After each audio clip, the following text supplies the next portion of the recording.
Well, good morning, everyone. It's Friday, January the 5th. I'm doing much better. The regimen of antibiotics knocked out the pneumonia 80% or so in 5 days. That was almost a week ago. For the past week, I've sort of had low oxygen due to the lung problem. And dizzy, very dizzy. Didn't really want to stand much. Yesterday things started getting better. Today they're a whole another step better. And I'm itching to get back into doing stuff. One of the first things I think I need to do is clean up this bench. My goodness. When I wasn't feeling well, there were so many projects. I was half-assing and jumping from one to the other just because I didn't feel good. I think I'll clean the bench for one of the first things I do. I've got stuff here from the antenna tracker project. These are some connectors I got in so I could change over the antenna tracker from the ESP32 to a regular telemetry radio. When I put out my last antenna tracker video, Tim the plane man spoke up immediately. He says, "No, that does work with rchelp. I use it all the time. I just use telemetry radios instead of the ESP32, going from my mission planner ground control station to the antenna tracker, and it works fine."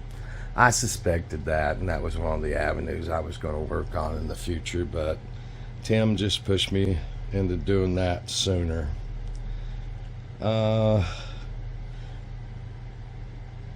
He also got in a new radio for Christmas, and I'm going to have to take those two TX16S's there and move them to Edge TX from OpenTX. I guess I'm one of the last holdouts still using OpenTX. Got the T1 Ranger still sitting here after I put new tilt servos on it after the original crash. Then I burn up the lithium ion pack trying to get a tune on it where I shouldn't use these names. Painless 360 and Andy Piper told us they were going to give us a full run up on their changes to this that they had done last fall. But we all have problems with follow through, so I'm just going to do it on my own and get the VTOL working again. The darn Sky Hunter sitting back there with the landing gear on it. Only thing it's got left to do is set up Ardu plane on it. But it just seems to sit. There's a reason for that. And the biggest reason for that is I've still got like 7 airplanes in front of it to maiden. The little dart up there on top, it's just for wing training. It really isn't a drone. The next one down is the first there's the dart up there, the first Bixler I put together as a drone getting towards 12 years ago that never flew, that I'm going to take out and crash probably. The little Nano Talon EVO, I've flown several times. It's going to get a OSD put into it. The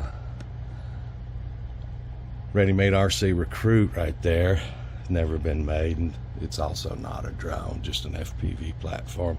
The top mini Talon right there has been maidened, tuned.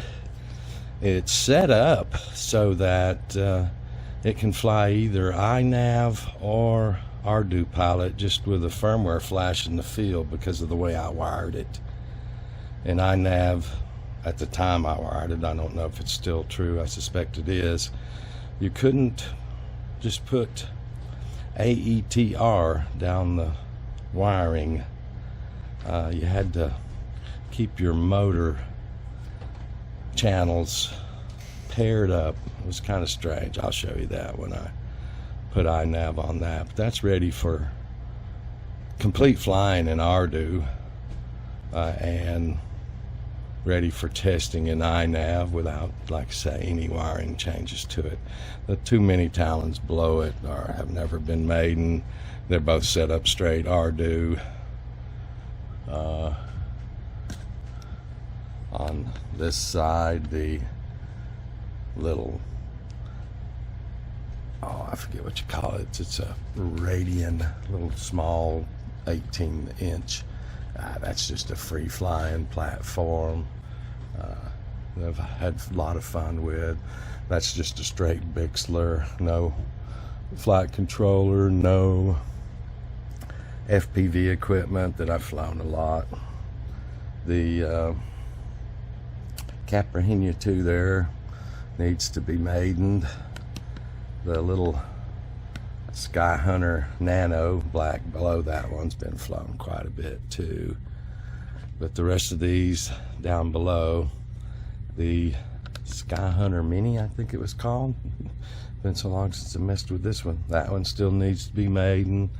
This Skyhunter with no landing gear needs to be maidened. Then the wings down there for the Skyhunter behind me, that has the landing gear on it, that also needs to be maidened. So there's 1, 2, 3, 4, 5, 6, 7 that haven't even been maidened. And that's Skyhunter with the landing gear on it. It's the 8th one that needs to be maidened, tuned, everything. Got all that ahead of me. The flame wheel's sitting over here, and I got new parts for it. This sat in the top of a tree for about 2 weeks. Shoot, 6 or 8 years ago. Rained on. Some of those motors, if you turn them, they're just really crunchy. I just don't trust them anymore. So I had ordered all new ESCs and motors for it from DJI. I'm going to try theirs. Going to go back to 10-inch props instead of 12. Take those extensions off that let it run 12-inch props and just go back to a standard DJI flame wheel, because I like that thing so much. I had never mentioned that I had gotten this in.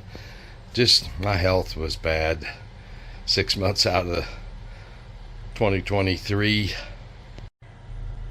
So there's a lot of projects around here that, like I say, some of them I've never spoken about. I am getting more and more healthy and itching to get back to a lot of this stuff, but I'm going to start out slow, basically trying to answer all the questions that piled up in the last month when I was feeling so badly. Start out slow. I won't be able to go outdoors because it's cold.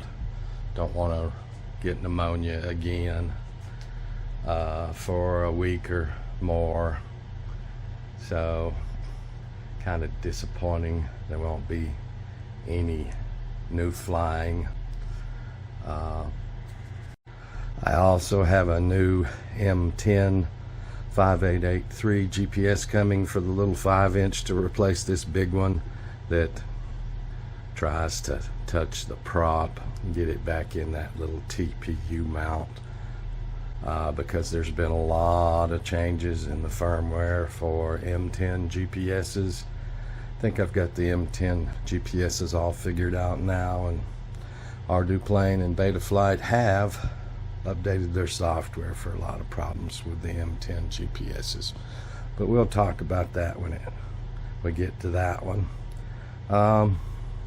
So again, I'm going to start out slow, trying to catch up on all my emails, and then we'll see which one of these problems I attack first.